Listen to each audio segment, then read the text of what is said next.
RFKJ is confirmed, and I'm thrilled about this. I couldn't care less about his stance on abortion or even the trans issue, because I think he will not undermine Trump's stance on those issues. I believe he wants this job very badly and does not want to get fired. So he's not going to undermine Trump's agenda on those items, and Trump's been really clear on those items. I do care about chronic disease, our children, our food supply, conflicts of interest at the FDA, the disgusting CDC, FDA, NIH, and he's going to run roughshod over all those in a great way. He's the Kash Patel. He is to these organizations what Kash Patel is to the FBI, and we desperately need it.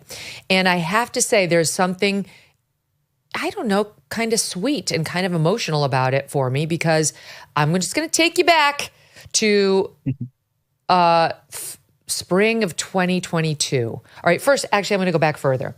Joe Biden, during the COVID pandemic, when he was censoring us all, right, those of us on the right who had questions about anything got censored, how COVID started, are the vaccines safe, all that stuff. And there was this crazy ass day at the White House where they read a list of the so-called disinformation dozen. And it was people who were questioning his dogma, you know, the CDC's, the NIH's, almost all of which turned out to be false. And big tech went along with the censorship. Here is a clip of that day. Facebook pointed out that Facebook, of all the misinformation, 60% of the misinformation came from 12 individuals. Facebook isn't killing people. These 12 people are out there giving misinformation. Anyone listening to it is getting hurt by it. It's killing people. It's bad information. Okay. So RFKJ was at the top of the disinformation dozen list. And that was July of 2021. He dropped his book on the real Anthony Fauci, which even I was like, I don't trust him. I'm not going to read that book. And then my friend, in this great moment when we were skiing, was like, you know, you might want to give it a try. And I was like, well, you might want to be careful, because garbage in, garbage out. And she's like, oh, I mean, I love this woman. She's very smart and she's not some nutcase. And she was like, you know, maybe just take a look. So I trusted her. I did start to take a look, and I was like, well, this is actually kind of interesting. Like, I don't like Fauci, so I'm kind of open-minded to it. One thing led to another, and I asked my team to take a look at this book and then start taking a look at RFKJ. And then what we did was we started calling all of his worst critics and hearing all the terrible things they had to say about him. And then calling other people, like going down the line, try to figure out whether they sounded like people, you know, we trust and we should listen to or not. And long story short, they sounded much more like agenda-driven Biden supporters who didn't want discussions about lab leaks and so on. And we decided to invite him on the show. So it was the spring of 2022, March of 2022.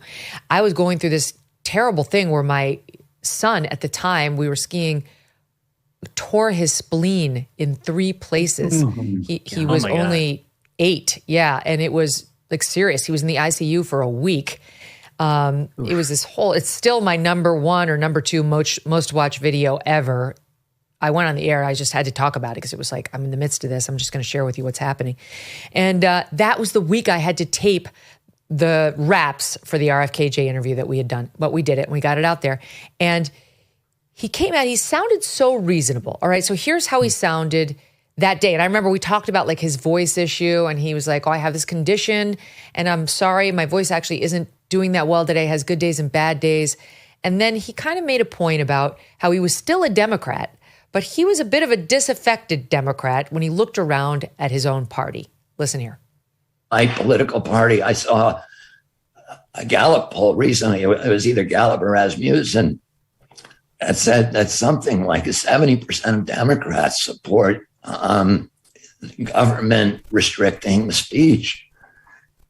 And, you know, it's almost inexplicable to me that we could be in that place right now. I believe my political party was the party that would go to the mat to protect people's right to say what they want. And that's so critical for our democracy. And, you know, it also is critical to public health. Listen, I may be wrong about the things that I talk about, but, you know, why can't we debate them? He had been banned from all social media platforms, virtually all. I think maybe one allowed him. At that point, nobody would talk to him. I think Tucker had spoken to him and nobody else. He specifically complained that he couldn't get on Joe Rogan. He just wasn't getting any doors open because, like my own bias, most people were looking at him thinking he's a kook. That's all we ever heard about him. And it seemed universal. So, you know, people have busy lives. They don't really spend a lot of time trying to rehabilitate some random figure. And we had a very contentious but robust and great 4 hours together. Half about vaccines, half about personal. And I really came to like and respect him. And shortly thereafter, doors started to open for him. People felt like they could put him on. And that interview lived on all platforms. It didn't get deplatformed or demonetized or clipped anywhere. Not on TikTok, not on Insta, not on YouTube, nowhere. It lived everywhere. And it was the beginning of a resurgence for him that ultimately resulted in him running for president. 2 years later, he came back on the show. He's been on many times now, and this is what he said. Thanks for putting me on back in, was it March of 2022? Yeah, that's right. Yeah, because you were one of the first people to let me on at a time when it was, very dangerous for other outlets to give me a platform. And I'm always been very grateful to you for that. Oh, that was all so silly. And I'm thrilled to see you out there with your message and doing so well as you should be. That whole thing was so nonsensical.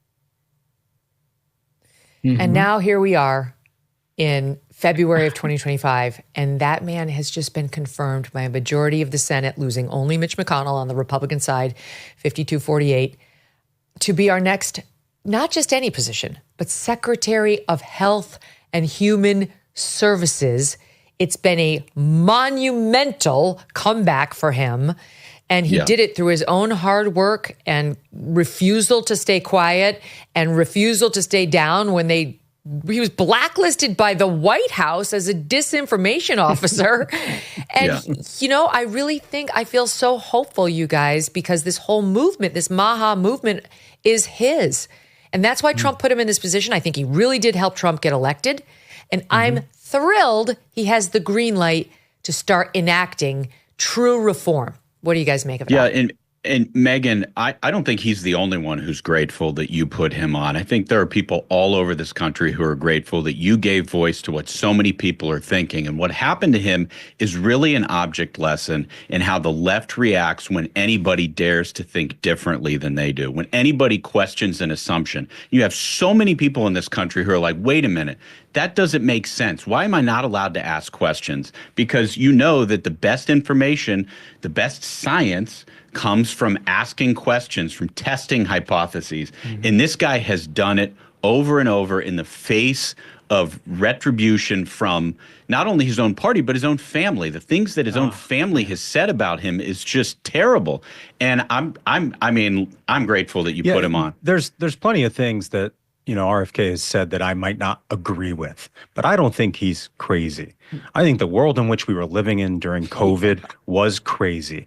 If you said, maybe it's likely that if we have a level 5 lab studying coronaviruses in Wuhan, China, that maybe the virus leaked out of the lab, you were crazy. If you suggested perhaps that instead of getting a vaccine, if you got natural immunity, you might be covered, that was supposed to be crazy. If you question the fact that you had to be 6 feet from everyone and wear a mask on your face around, living your life like that was going to stop anything, you were crazy. Kids had to be vaccinated. Kids with robust, immunities had to be vaccinated. You were crazy. So yeah, in that world, RFK is one of the sanest people on the planet. Yeah, totally. I also think it's a perfect object lesson to the power of independent media. And particularly you, Megyn, and what you have done with your show and this incredible run that you've had that I think everybody in our line of work admires deeply and admire because you've helped us out in the process. But your decision,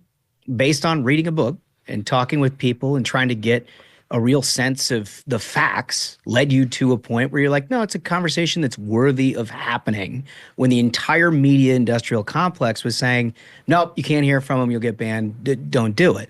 your decision to do that very likely triggered a larger conversation amongst the American people that ultimately led him to be confirmed Health and Human Services Secretary. It's an incredible domino, isn't it?